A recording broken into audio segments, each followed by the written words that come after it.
안녕하세요. 우리 친구들 만나서 반갑습니다. 여러분의 명랑한 사회쌤 명쌤입니다. 자, 우리 친구들 이번 시간에도요, 명랑하게 선생님과 사회 이야기 나눌 텐데요. 이번 시간에 우리가 나눌 이야기는요, 앞 시간에 이어서 두 번째 대단원, 환경과 조화를 이루는 국토 단원의 내용이에요. 네, 세 개의 이야기가 두 번째 대단원 안에 들어가 있습니다 라고 알려드렸죠. 이 세 개의 이야기 중에서도요, 두 번째 토막의 이야기, 인간과 환경이 조화를 이루면서 살려면 어떠한 노력이 필요할까? 그런 것에 대해서 좀 이야기를 나눌 텐데요. 조금 더 구체적인 이야기 들어가기 앞서서 이번 시간도 만화를 좀 보고 오도록 할게요. 만화부터 볼까요? 와, 대단하네요. 바다 위에 다리를 놓고 있다니. 저건 국토 개발 사업을 하는 거란다. 다리, 공항 등을 만드는 국토 개발 사업을 통해 국토를 효율적으로 활용할 수 있단다. 사람들의 생활도 편리해지고요. 엄마, 우리 집도 국토 개발 사업을 하면 좀 더 편리한 생활을 할 수 있지 않을까요? 이건 집이 좁아서지 내가 치우지 않아서가 절대 아니야. 자, 우리 친구들 지금부터 본격적인 이야기 들어갑니다. 가장 먼저 우리가 살펴볼 내용은요, 터널이 만들어졌다라고 상상을 해요. 과연 터널이 만들어지기 전이랑 후랑 어떠한 변화가 나타났는지 살펴보도록 할 거예요.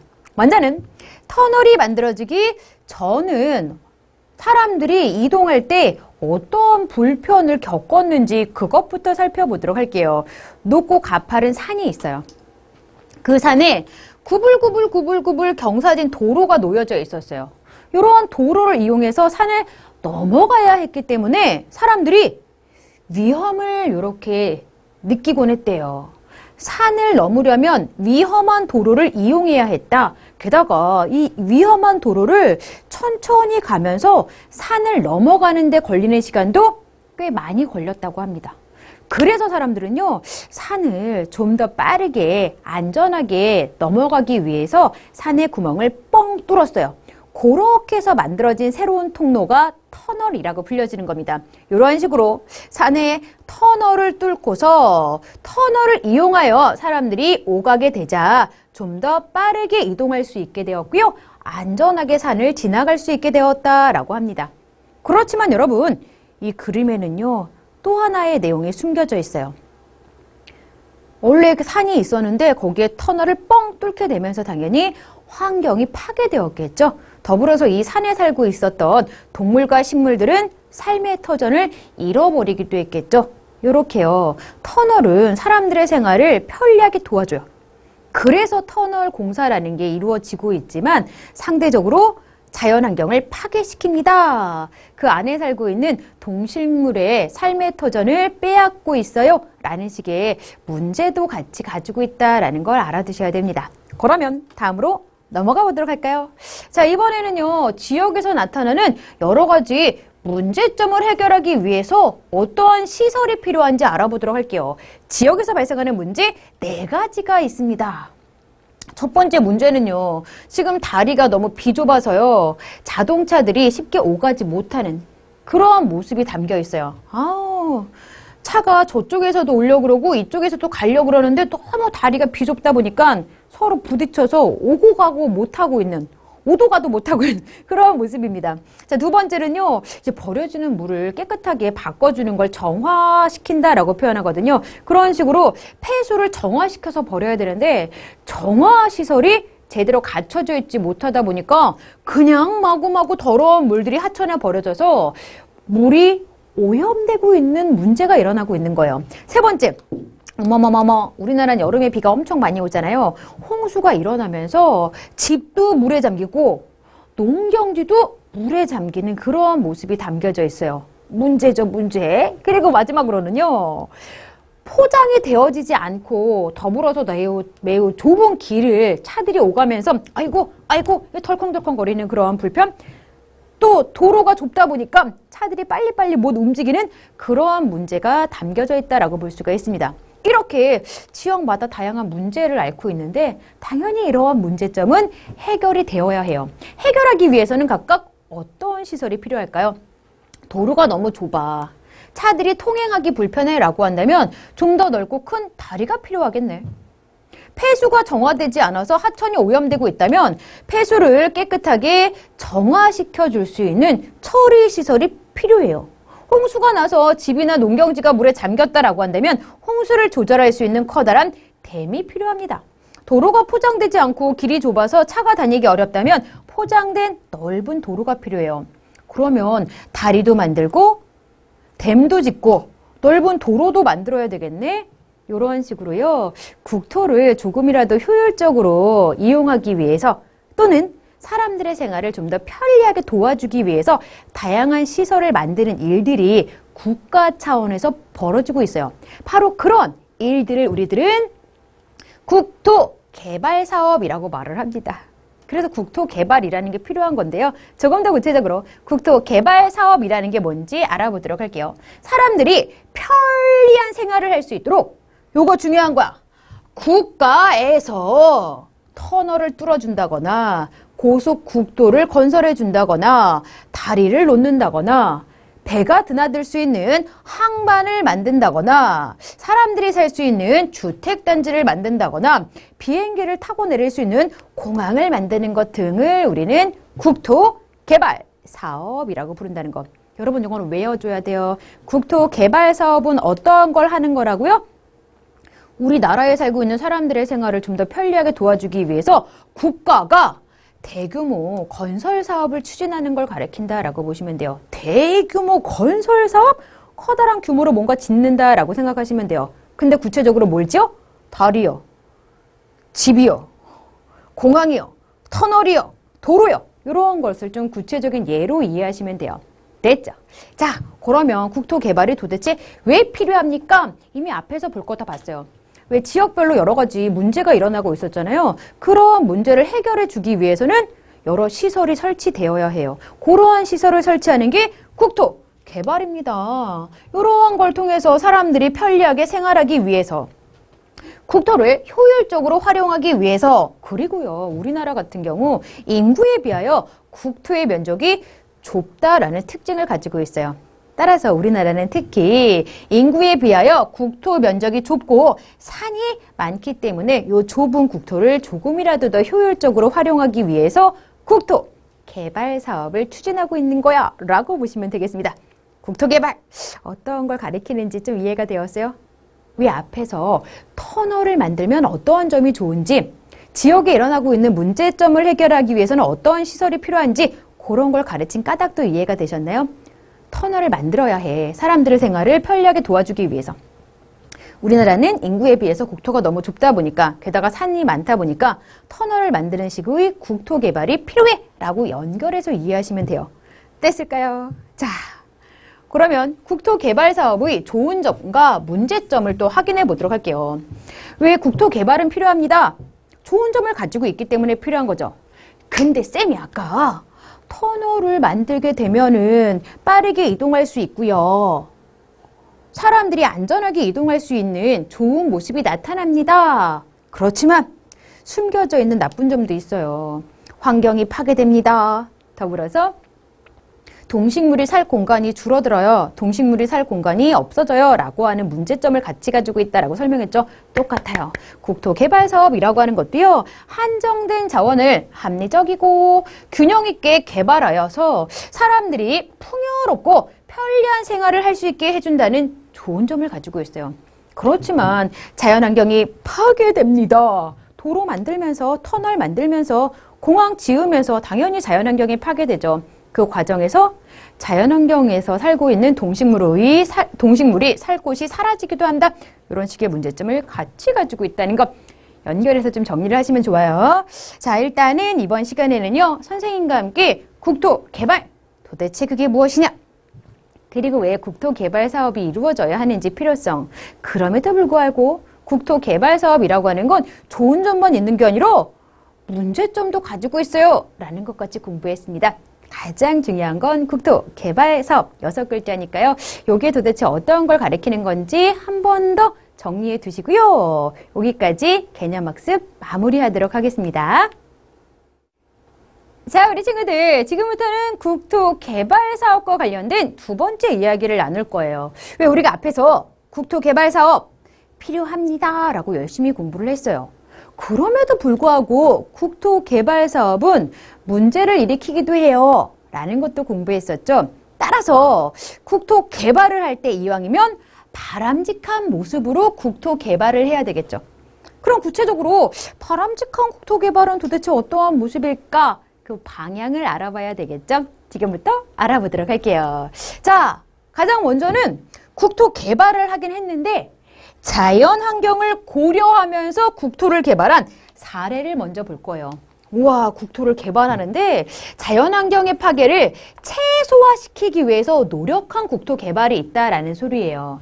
다양한 동식물이 어우러져서 살고 있는 습지가 있었어요. 이곳에 논과 산업단지를 만들려고 제방을 쌓고 흙으로 메꿨어요. 이 습지라고 하는 건 물이 어느 정도 모여있는 연못과 같은 곳이라고 보시면 돼요. 이 연못에 흙을 이렇게 계속 퍼부으면서 새로운 땅으로 만들려고 했다라고 보시면 돼요. 그랬더니 환경은 급속도로 훼손되었고 습지에 살고 있었던 여러 동식물도 점점 살 곳을 잃어버리게 되었다라고 합니다. 정보가 안 되겠다라는 생각이 들어서 환경보전지역으로 이곳을 지정하려고 했어요. 그러자 지역에 살고 있는 주민들이 반대를 하기도 했대요. 지역 개발을 계속 해달라. 지역 개발이 중단되면은 그만큼 우리들은 일할 자리가 없어지고 경제 발전이 제대로 안 이루어져서 살기가 힘들다라는 여러 가지 까닭으로부터 주민들이 반대를 하기도 했다라고 합니다. 그러자 정부는 여러 차례의 토론회를 통해서 주민과 합의를 이루었고요. 이렇게 합의를 이루면서 환경보전지역으로 이곳이 지정되었다라고 합니다. 아마 이렇게 지역 주민들과 합의를 하는 과정에서 지역 주민들이 입을 수 있는 피해에 대한 보상을 정부가 해주기로 했을 거예요. 이런 식으로 지역 주민들이 살 길이 막막해하는 그러한 문제점도 함께 해결해주기 위한 방안들을 마련해가면서 환경보전지역으로 이곳을 지정하기도 했다라고 합니다. 지역에 살고 있는 주민들도 좋고 이 지역의 환경도 제대로 보존할 수 있게 되었구나 라고 생각하시면 돼요. 자, 아름다운 자연환경을 구경하러 온 관광객이 늘어나서요. 지역 주민들이 걱정한 것과 달리 이 지역에 살고 있는 주민들의 생활에도 많은 도움이 되었다라고 합니다. 원래 습지를 없애고 새로운 모습으로 다 바꾸려고만 했대요. 그런데 그렇게 바꾸는 과정에서 문제가 심각하게 일어나자 안 되겠다. 더 이상 개발을 하는 건 무리하다라고 생각을 해서 개발을 멈추고 이 지역의 환경을 보존하기 위해서 노력을 기울였대요. 그러한 모습을 보이자 지역 주민들이 반대를 하기도 했지만 지역 주민들에게 피해를 보상해주는 여러 가지 노력을 기울인 결과 이 지역의 환경을 제대로 보존할 수 있게 되었다라고 합니다. 환경이 제대로 보존되자 아름다운 자연환경을 보기 위해서 관광객이 많이 찾아와서 지역 주민들의 생활도 나아졌다라고 하네요. 진짜 아름답죠? 이런 식의 사례가 실제 있다라는 거죠. 관련해서요, 실제 경상남도 창녕에 가면은 우포늪이라는 곳이 있어요. 늪이야 늪. 바로 여기가 습지의 하나야 라고 보시면 돼요. 경상남도 창녕에는 우포늪이 정말 이러한 모습으로 잘 보존되어져 있거든요. 바로 이게 자연환경을 잘 보존하면서도 적당하게 국토를 개발한 사례야 라고 보시면 돼요. 이곳 자체가 생태 관광지로 인정받고 있어서요. 많은 사람들이 구경하러 가고 그것과 관련해서 지역 주민들이 먹고 사는 일도 나아졌다라고 합니다. 이렇게 국토를 개발할 수도 있구나. 이게 바로 바람직한 국토 개발의 방향이구나 라고 생각하시면 돼요. 다음으로 넘어가 보도록 할까요? 국토 개발의 방향. 자연환경과 그 속에서 살아가는 생물들을 고려하여 친환경적으로 이루어져야 합니다. 환경에 어떤 영향을 미칠지 아무런 생각 없이 그냥 마구마구 개발을 하면 안 된다라고 생각하시면 돼요. 이렇게 개발을 했을 경우에 환경에 어떤 영향을 미칠지, 너무나 무리한 영향을 미치는 개발이라고 한다면 당연히 개발을 중단해야죠. 개발의 모습을 바꿔야죠. 이러한 걸 친환경적인 국토개발, 바람직한 국토개발이라고 말하는 겁니다. 다음으로 또 넘어가 보도록 할까요? 자, 이번에는요, 국토를 개발하는 과정에서 원래 이제 야생동물들이 지나가던 산에 새로운 도로가 놓여지면서 제대로 지나가지 못하는 문제가 발생하자 이렇게 야생동물 보호를 위해서 야생동물도 쉽게 지나갈 수 있도록 통로를 만들어 놓은 모습을 살펴보도록 할 거예요. 야생동물의 생태계를 보호해주기 위한 통로다라고 해서 생태통로라고 불려지는 것 세 가지를 차례대로 살펴볼 겁니다. 이것도요, 국토를 개발하는 과정에서 일어난 문제를 조금이라도 줄이기 위한 노력으로서 우리 친구들이 잘 연결해서 정리를 해두시면 좋아요. 차들이 너무 빨리 달려. 겁이 나서 지나갈 수가 없어요. 사슴이 지금 겁을 먹고 있어요. 그러자 도로 위쪽으로 육교형 생태통로인 다리를 이렇게 놓아준 겁니다. 근데 솔직히 다리를 이렇게 놓았다라고 하더라도요, 사슴이라는 동물이 사람의 생각을 100% 이해하고, 아, 사람들이 여기로 다니면 위험하니까 여기로 다니라고 한 거구나 라는 걸 미리 다 알고 여기로만 이동하는 건 아니래요. 여전히 자동차들이 싱싱 달리는 도로 위로 사슴과 같은 들짐승들이 오가면서 많이 다치거나 죽는 교통사고가 일어나고 있다고 합니다. 그렇지만 어찌되었건 간에 그러한 피해를 조금이라도 줄이기 위해서 육교형 생태통로인 다리를 도로 위에 놓아주고 있기도 해요. 그리고 또 다른 생태통로는 이러한 모습인데요. 기차가 지나다녀서 건너편으로 가기가 너무 위험해요. 꿀꿀꿀꿀 멧돼지 같죠? 기찻길이 놓여지면서 이런 식으로 야생동물이 또 제대로 이동을 할 수 없게 된 겁니다. 그래가지고 터널형 생태통로라고 해서요, 기찻길 아래쪽으로 이렇게 터널을 뚫어줌으로써 이쪽으로나마 조금이라도 이동할 수 있도록 만들어 주었다라고 보시면 돼요. 세 번째, 생태통로는 물과 관련된 생태통로예요. 뚝이 있어서 자유롭게 이동할 수가 없어요 라고 지금 물고기가 불만을 표현하고 있죠. 자, 물이 흘러야 되는 그러한 하천에 뚝을 쌓았어요. 그러다 보니까 뚝 때문에 이동을 물고기들이 제대로 못했던 겁니다. 그래서 뚝의 중간중간을 뽕뽕뽕뽕뽕 뚫어준 거죠. 이런 식으로 수중 생태통로라는 걸 만들어줌으로써 물고기도 조금은 더 쉽게 이동할 수 있도록 도움을 주고 있다라고 생각하시면 돼요. 국토를 개발했어요. 뚝을 만든 것 자체가 국토를 개발한 거죠. 철도를 놓은 것 자체가 국토를 개발한 거죠. 도로를 만든 것 자체가 국토를 개발한 거죠. 그로부터 야생동물이 제대로 오가지 못하는 문제가 발생했어요. 그러한 문제를 조금이라도 해결하기 위하여 이러한 식의 생태통로를 마련해 주는 게 바람직한 국토 개발의 모습이야 라고 생각하시면 되겠죠. 자, 그러면 다음으로 또 넘어가서 친환경적인 국토 개발이 필요한 까닭 살펴볼까요? 당연하죠 라고 생각하겠지만 조금 더 정확하게 친환경적으로 국토 개발을 해야 되는 까닭은요, 환경을 고려하지 않은 무분별한 개발로 인간이 환경을 파괴하면요, 결국에 그 피해는 우리 인간에게 돌아오기 때문입니다. 환경 파괴, 환경 오염, 그로부터 인간도 피해를 고스란히 입게 되기 때문에 미리부터 친환경적인 국토 개발을 해야 하는 거예요.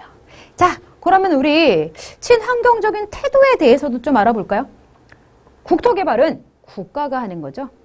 국가만 국토 개발을 친환경적으로 할 게 아니라 우리도 일상생활을 조금 더 친환경적으로 해야 됩니다. 어떤 게 친환경적인 태도일까? 일단 환경을 생각하는 걸 친환경적인 태도. 환경을 고려하여 행동하는 것을 말합니다. 뜻은 어렵지 않아요. 조금 더 구체적으로 친환경적인 태도와 실천에는 어떤 모습이 있는지 구체적인 사례를 보도록 할게요. 자기 주변을 깨끗하게 정리정돈합니다. 주변을 깨끗하게 치우는 것부터가 친환경적인 태도래요. 음식물 쓰레기가 생기지 않도록 음식을 먹을 만큼만 받습니다. 자, 학교에서 급식 먹을 때 욕심을 부리는 친구들이 있어요. 일단 메뉴를 보고 우와, 오늘 맛있는 메뉴야. 내가 그거를 먹지도 못할 만큼 왕창 받아오는 친구들이 있어요.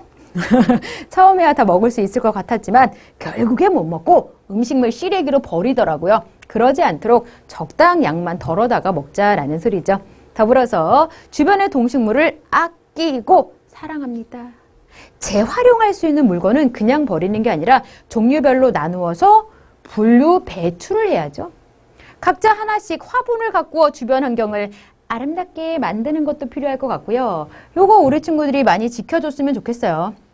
집에 자가용이 있는 경우는 가까운 거리도 자가용을 이용해서 오가는 경우가 많더라고요.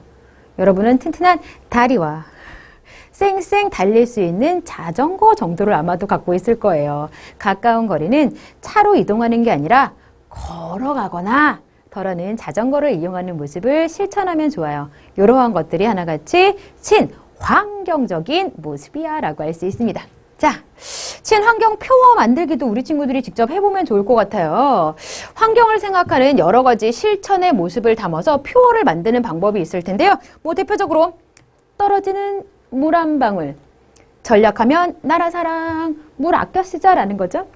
깨끗한 물 지켜주고 오염된 물 걸러주자, 물을 좀 깨끗하게 잘 지켜주자라는 거죠. 버려지는 물 한 방울, 줄어드는 우리, 물을 한 방울씩 버리는 만큼 우리의 모습도 줄어든대요. 와, 물을 함부로 써서 물이 부족해지면은 그만큼 그 피해가 우리에게 돌아온다 라고 하는 내용이 담겨져 있는 거죠. 이러한 표어를 바탕으로 해서 우리 친구들이 조금이라도 친환경적인 실천을 해보길 부탁을 드리겠습니다. 자, 우리 마지막으로요. 친환경적인 태도 실천하기 모습을 보도록 할 텐데요. 요거는 외우거나 이해하려고 애쓸 필요가 없어요. 마음으로 느끼면 되는 내용이 아닐까 싶어요.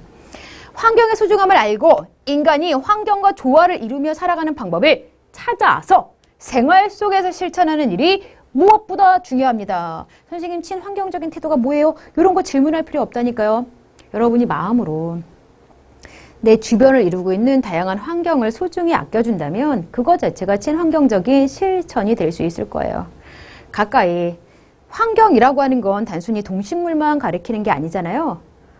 가족을 사랑하세요. 여러분이 가지고 있는 학용품 아껴 쓰세요. 이런 것만 해도 친환경적인 태도 실천일 수 있어요. 뭐 종이 한 장을 쓰더라도 앞면만 쓰고 바로 버리는 게 아니라 뒷면. 종이는 2장이라는 거 알고 계시죠?